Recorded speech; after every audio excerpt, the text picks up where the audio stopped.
Good morning students.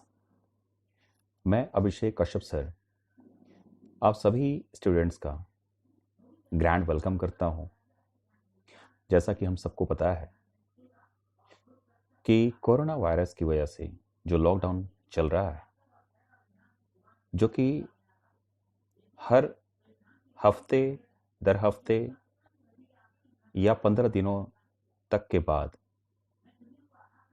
Extension हो रही है, इसको बढ़ाया जा रहा है।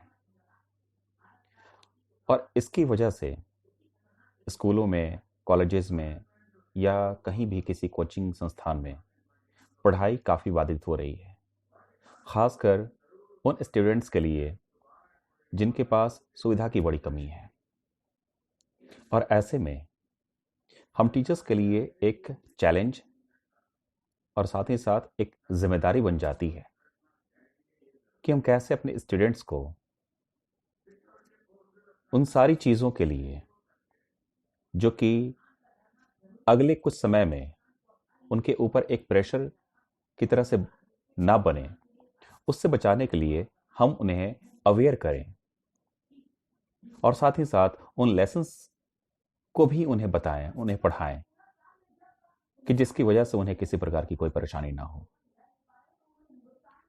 स्टूडेंट्स, जैसा कि हमने बताया, हमने आपको मैसेज भी किया था ग्रुप में कि मंडे और ट्यूसडे को बिहाइव आपको पढ़ाया जाएगा, वेडनेसडे थर्सडे को मोमेंट्स, फ्राइडे एंड सैटरडे को grammar including writing section.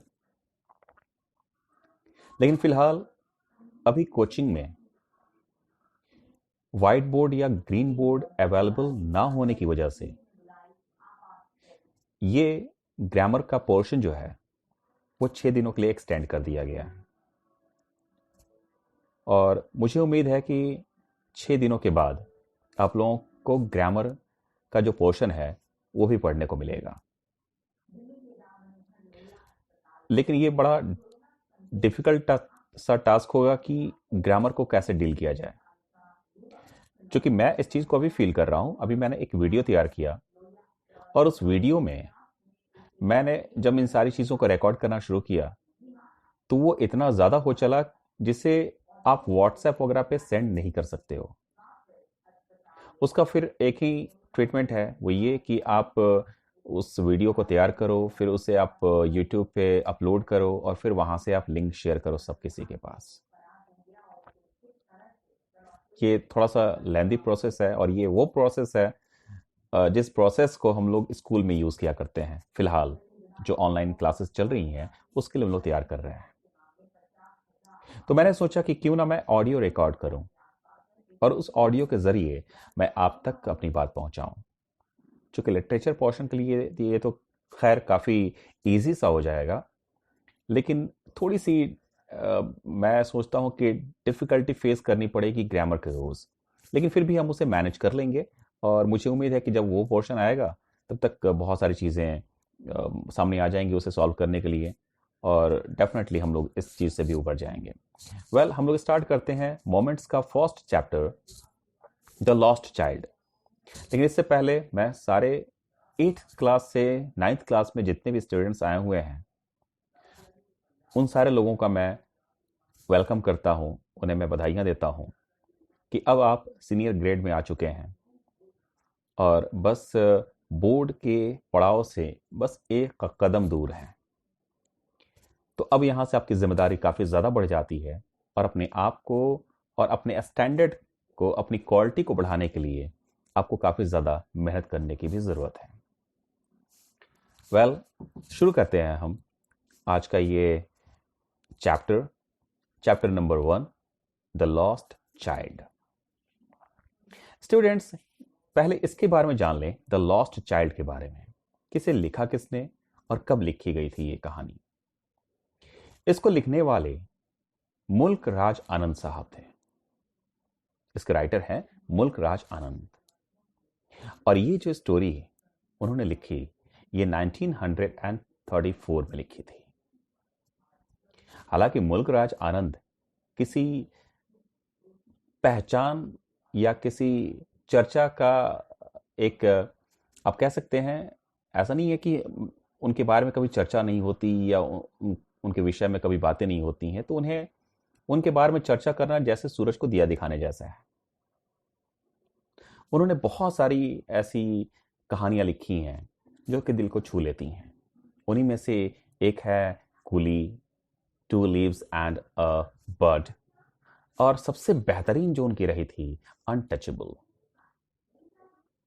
Untouchable बहुत ही बेहतर और दिल को छू लेने वाली कहानी थी। मुल्कराज आनंद साहब का जन्म 12 दिसंबर यानी 12 दिसंबर 1905 को हुआ था। लेकिन जब उनका जन्म हुआ तब इंडिया और पाकिस्तान दोनों एक ही थे। तब इंडिया का बंटवारा नहीं हुआ था। पेशावर पाकिस्तान में इनका जन्म हुआ था और इनकी डेथ हुई थी 28 सितंबर 2004 में, 28 सितंबर 2004 में, पुणे, इंडिया में। इनकी एजुकेशन हुई थी कैम्ब्रिज यूनिवर्सिटी से। इन्होंने बहुत सारे अवार्ड्स भी लिए, जिनमें से साहित्य अकादमी अवार्ड है और साथ ही साथ पद्म भूषण अवार्ड, और बहुत सारे पीस प्राइजेस भी इन्होंने जीते हैं, इन्होंने हासिल किए हैं। और इनको one of the pioneers of Indo Anglian fiction के नाम से भी जाना जाता है। यह एक ऐसी धरोहर, एक पिलर इंडो एंग्लियन फिक्शन के, फिक्शन यानी कि कहानी, इसकी एक धुरी कहे जाते हैं, इसका एक पार्ट कहे जाते हैं, उसका एक हिस्सा कहे जाते हैं। तो आइए शुरुआत करते हैं इस चैप्टर की। सबसे पहले आप देखेंगे ऊपर में थोड़ी बहुत चीजें उसके बारे में दी गई हैं।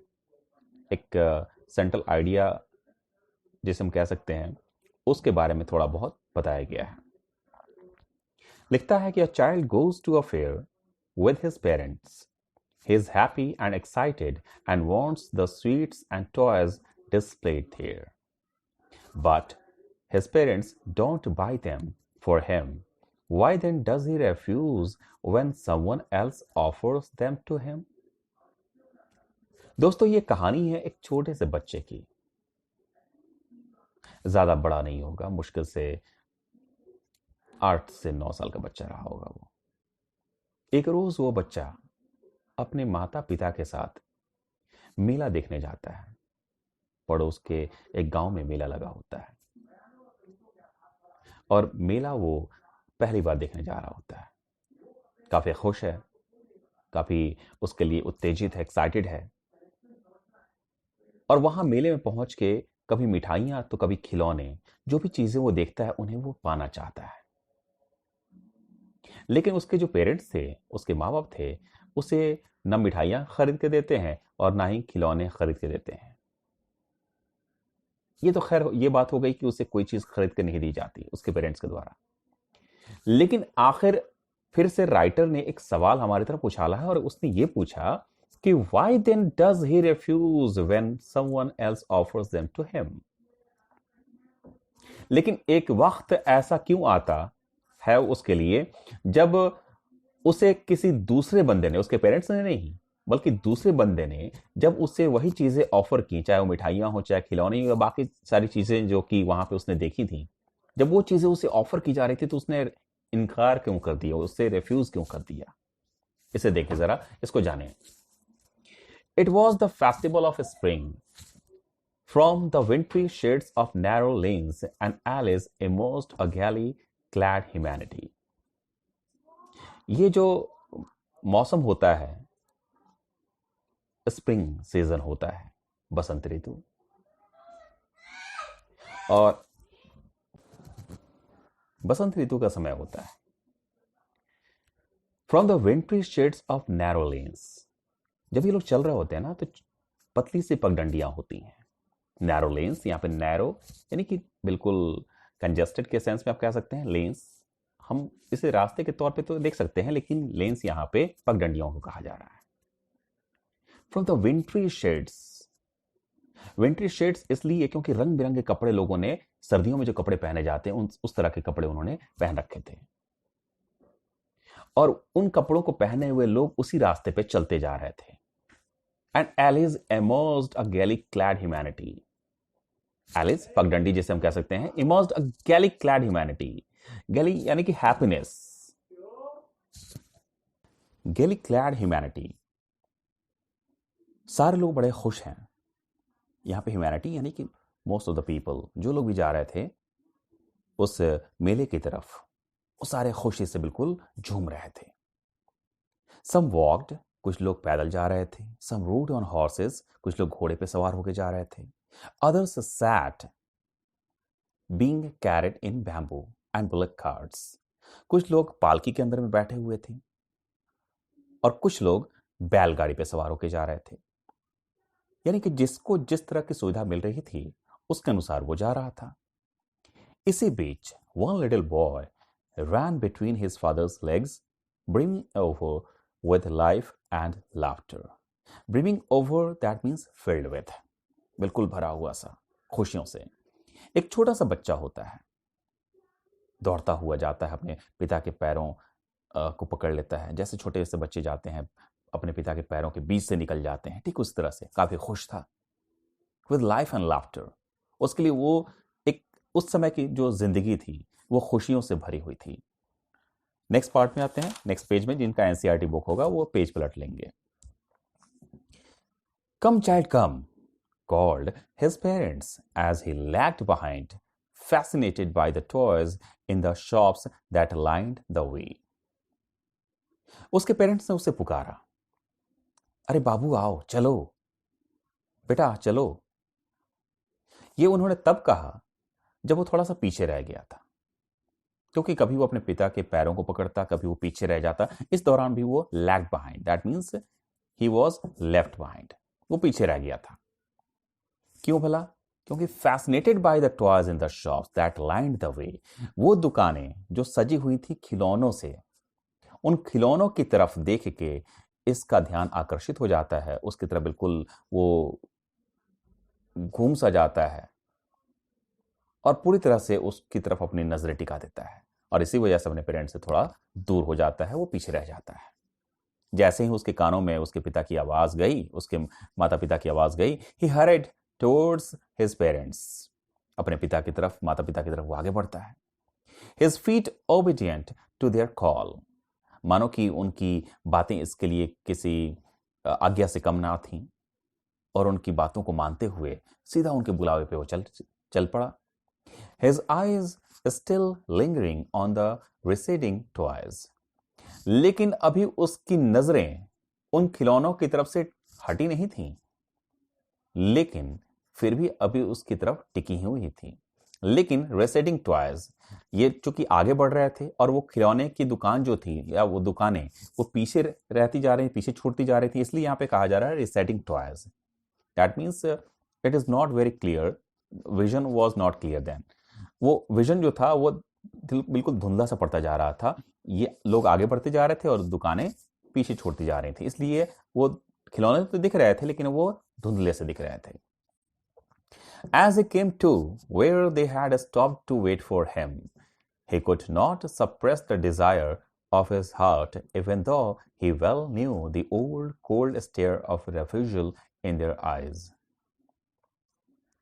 अब जबकि एक जगह पे वो आते हैं जहां पे उन्हें रुकना पड़ा, they had stopped, वो रुक गए वहां पे, to wait for him, जहां पे रुक के उस बच्चे का इंतजार करते, वहां पे रुके और अपने बच्चे का इंतजार कर रहे हैं। लेकिन इस दफा वो बच्चा जो था अपने मन की इच्छा को दबा ना पाया। हालांकि इस बात को वो जानता था भली भांति कि जो वो कहने जा रहा है, जो उसके मन में है, अगर वो कहेगा तो सामने वाले की तरफ से यानी उसके पेरेंट्स की तरफ से इनकार ही मिलेगा। उनकी आंखों में उसने रेफ्यूजल साफ तौर पे देख लिया था, लेकिन फिर भी उसने कहा, आई वॉन्ट दैट टॉय। उसने मानो गिड़गिड़ाते हुए कहा, मुझे ना वो खिलौना चाहिए। इसी बीच उसके पिता ने उसे देखा, अपनी आंखों को बिल्कुल लाल पीला करते हुए। His father looked at him red-eyed, अपनी आंखों को लाल लाल करते हुए उसे देखा। In his familiar tyrant's way, उसी अंदाज में, उसे जुल्मी अंदाज में जिसके बारे में उसे पता था। अक्सर इस तरह की नजरों से उसका सामना हो ही जाया करता था। और ऐसी नज़रों को वो देखने का आदी हो चुका था कि इस तरह की नज़रों से वो अपने आप को ज़्यादा देर तक टिका नहीं पाएगा। His mother, melted by the free spirit, the day was tender and giving him her finger to hold. वहीं दूसरी तरफ उसकी माँ, जो कि उस मेले में जो गई थी, वहां के वातावरण को देख के मेल्टेड बाय, काफी बिल्कुल उसी में घुल सी गई थी, उस पूरे एटमॉस्फेयर में वो घुल सी गई थी। अपने बच्चे को पुचकारते हुए उन्होंने अपने हाथ की एक उंगली उसकी तरफ बढ़ाई और उसकी उंगली को थाम लिया और कहा, देखो बेटा देखो, look child, what is before you, जरा देखो तो सही, क्या है तुम्हारे सामने, ये देखो। ये बच्चे को बहलाने के लिए मां ने एक बहाना सा बनाया। सामने देखा उस बच्चे ने, it was a flooring mustard field, fail like melting gold as it swept across miles and miles of even land. देखा सरसों का खेत था वो, और लगा जैसे कि उसमें ना बिल्कुल सरसों पीले पीले जैसे फूल होते हैं ना सरसों के, वैसे ही सरसों के पीले फूल साफ तौर पे दिख रहे थे, लेकिन वो ऐसे लग रहे थे जैसे कि मेल्टिंग गोल्ड, जैसे सोना जो है ना पिघल रहा हो और पिघलते हुए उस पूरे खेत में गिर पड़ा हो। As it swept across miles, काफी दूर मानो कि बहता हुआ सा चल पड़ा हो, and miles of even land, पूरा समतल मैदान, even land था वो, और उस पूरे समतल मैदान पे एक बराबर सा वो मैदान, उस पे जहां नजर दौड़ाओ वहां तक सरसों के फूल ही खिले हुए। A group of dragonflies were bustling about on their gaudy purple wings, intercepting the flight of a lone black bee or butterfly in search of sweetness from the flowers. कभी ड्रैगन फ्लाइज का जो एक group होता वो भिनभिनाता हुआ उधर से गुजरता, और बड़े ही गॉडी किस्म के उनके विंग्स होते, गॉडी पर्पल विंग्स, बिल्कुल भड़कीले से एकदम डार्क जो होते हैं ना वैसे उनके पंख होते। intercepting the flight of a lone black bee or butterfly in search of sweetness from the flowers। और देखते देखते उस बच्चे ने देखा क्या कि कभी ब्लैक बीज या ड्रैगन फ्लाइज वो बढ़ रहे हैं काफी तेजी से उस स्वीटनेस को, उस स्वाद को चखने के लिए, उस मिठास को पाने के लिए जो कि फूलों के ऊपर उन्हें वो मिठास मिल सकती थी। The child followed them in the air with his gaze. निहारता हुआ उनकी तरफ आगे बढ़ता है, आगे बढ़ता हुआ, till one of them would still its wings and rest। और जब वो आगे बढ़ता है तो उनमें से उसने देखा कि एक जो ड्रैगन फ्लाई था उसने अपने पंखों को बिल्कुल शांत किया हुआ था और मानो कि आराम की मुद्रा में हो, फूलों के ऊपर बैठा हुआ आराम की मुद्रा में, और उसने सोचा कि वो ट्राई टू कैच इट, कि उसे पकड़ ले, but it would go fluttering, लेकिन जैसे उसे पकड़ने जाता वो उड़ जाता, फ्लैपिंग, फड़फड़ाते हुए अपने पंखों को, अप इनटू द एयर, आसमान में उड़ जाता, हवाओं में चला जाता। When he had almost got it in his hands, ये तब होता जब वो मानो कि उसे लगता कि जैसे मैंने उसे पकड़ ही लिया है, पकड़ने जाता वो, लेकिन पकड़ने से ठीक पहले वो उसके हाथों से छिटक के और उड़ जाता। Then his mother gave a cautionary call. Come child, come on to the footpath. हालांकि ये बच्चा जो था ना पगडंडी से उतर के और खेतों की तरफ जा चुका था, और उसकी मां ने उसे पुकारा, उसकी तरफ थोड़ा सा ध्यान देते हुए उसे पुकारा, बेटा आओ, आ जाओ, पगडंडी पे आओ, बराबर में आओ। और इस तरह से वो फिर से अपने पेरेंट्स के पीछे पीछे उनके साथ, और कभी उनके पीछे होता हुआ फिर से चल पड़ा। आज के लिए इतना ही दोस्तों, कल फिर उसके बाद का चैप्टर,